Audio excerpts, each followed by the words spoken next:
Hey my friends, Kelsey here with Kelsey Freeman Photography. I'm going to do 3 different edits from this same picture, and I'm going to try to do it pretty fast to show you guys just how quickly you can get some different edits. So the first thing I want to start with is I just want to work on her skin, just bring it out a little bit and make it pop. So I'm going to come on down here to the facial retouches and I'm going to run Skin Pop and press play.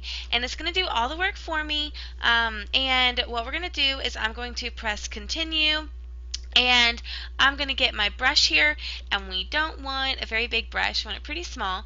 And what I'm going to do is I'm just going to run this all over her entire body. Let's see here.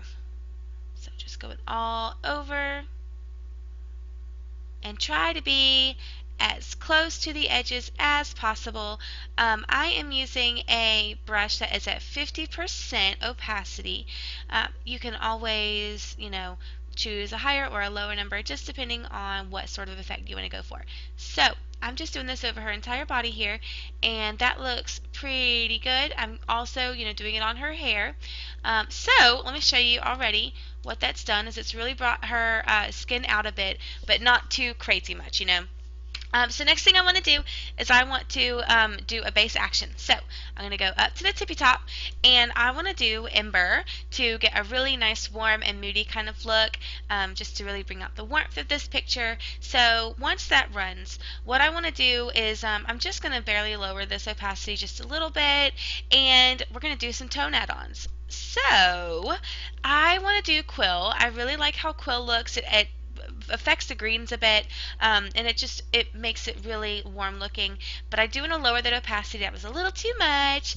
And then I also want to run a sun, so I'm going to go down here to my suns, and I'm going to run Radiant Sun and press play, and it's going to do all of the work for me. You don't have to do anything but press play. And then once this runs, then you can just use your mouse and you can drag it and move your sun wherever you want to. So it's going to put it in the middle of the picture, and what I want to do is just drag it up to the top, so it's where the sun naturally would be in this picture. So just going to drag it up to the top and bring it down a bit. And let's see here, next thing I want to do is I want to add a matte. So I'm going to go down here to my matte section, and I'm going to click on flat matte and press play. It's too much matte for me though, so I definitely want to lower this opacity here. So right about, maybe about 30. And then let's add a little bit of a vignette. So I'm going to zoom out here so I can really see. I'm going to go to my vignette section, and I want to do soft brown vignette and press play. And it tells you what to do, but you're just going to want to grab a brush, and you want a really large brush with no hardness. You want it super soft. And as far as my opacity on my brush goes, I like it at about 50. So I'm just going to brush it along the sides and the bottom here, and then go back up this way on the other side. And that right there, you guys, is one edit already. So I'm going to take a little snapshot here, and so we've got one edit done. So what I want to do is I'm going to delete all of these layers here, and we're going to start fresh. I can go ahead and flatten it too, because I want to keep that skin pop there for all of my edits. So next, let's do like a really bright and airy edit.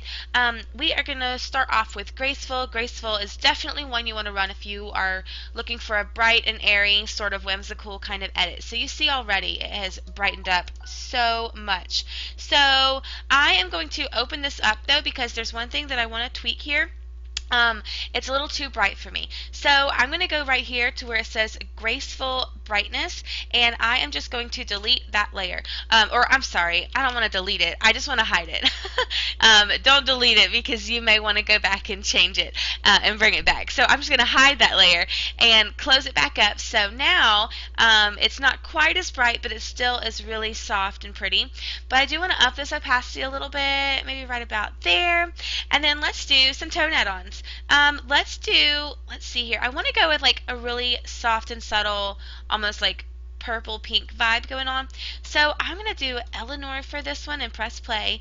And I love what that does, but it's a little too much color for me. So again, we're going to just lower that opacity on down.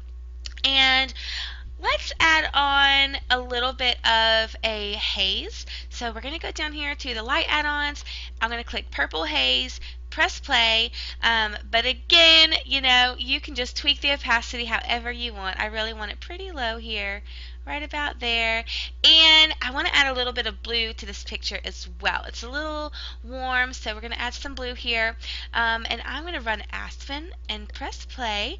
But again, lower the opacity. Let's go right about there. And then last thing I want to do is I want to add a little bit of contrast because it's just kind of, I don't know, I'm not feeling that much pop from it. So I'm going to go down here to all your extra edits down here at the bottom. I'm going to press contrast pop, press play, and as far as the opacity goes, I'm really happy with that. So looky there, that is a nice bright and airy but soft and whimsical kind of edit. So let me show you the before and the after there on that one. And then we're going to do one more, which actually this last edit is totally my favorite one. So I'm going to delete all those layers, and then we're going to go back up and we're going to start again on my last edit. This one's going to be kind of like a film look. So I'm going to run Haywood and press play. And you know, you can always tweak different things about these actions. So I'm going to click this arrow and open it up. And what I want to do is I want to hide this warmth layer. It's just too much for me on this picture. Sometimes I love the warmth, but on this one, that mood was too much. So I hit that, but I do want to up the opacity of this all the way to 100. Already, I'm in love with how this is looking. Like, Haywood is one of my absolute favorites. But I do want to add a few tone add-ons. So I'm going to start off with Kodiak. I'm going to press play, and I just love what this does to it. It is so yummy looking, but I do want to lower that opacity a bit. And then I want to run another, and I'm going to do Dagwood, press play, and that just looks so good. So definitely tone it down because that was too much for that shot. So let's bring it down a bit, right about there. Oh my gosh, do you guys see how pretty that is? Oh, I just love that so much. And then I want to do one more thing. I don't want to go too crazy with this edit because it's kind of like natural looking. So I'm going to do one more thing, and I'm going to do a rainbow glare, and I'm going to do the small one. Give it just a second to run, and we're going to have this really awesome, cool looking rainbow glare. And what I want to do with it is I'm going to kind of tweak it a bit to make it look kind of like it belongs. That's pretty important when you're working with stuff like this. So I'm going to drag it over a little bit because, again, it's just going to kind of plop dead center in the picture. And it tells you, you know, what to do if you can't see the rainbow when it pops up, but I can see it. We're good to go. So what I'm going to do is I'm just going to drag it like up this way just a tad, and because the sun's here, I'm just like, you know, I just have an eye for this, and I just feel like that's probably the best spot for this rainbow glare. That's all you need to do is just kind of have an eye out for where, you know, your sun glare needs to go, or your rainbow needs to go. And I'm going to remove some of this rainbow here so it just looks like it belongs. So just make sure you're clicked here on your layer mask. I'm going to get a black paintbrush, and I want it to be a little bit smaller, and then I'm going to up my opacity to 100. So what I'm going to do is just kind of start brushing all the way around the top because I don't want it there, and then I'm going to like wisp it around. Sorry, my phone keeps going off. I'm going to wisp it around this corner so it's not like a harsh edge there. I'm going to totally remove it from here, and then I'm going to kind of get rid of a little bit of the edge there, and then I'm going to lower my opacity on my brush, and I'm going to kind of remove just a little bit more from the sides on that part. But oh my goodness, I love this so much. So let me show you guys this before and after of this little film edit. Took 2 seconds, and there you go. So let me show you guys the 3 that we did. So we have our first one, which was really warm and matte, and then we have this just bright and airy pastel-y kind of edit, and then we have the film edit. So you guys see you can do so much with this action set. I hope you guys enjoy these videos and are learning, you know, how to use these actions. So anyway, thank you guys so much for watching. Talk to you soon. Bye.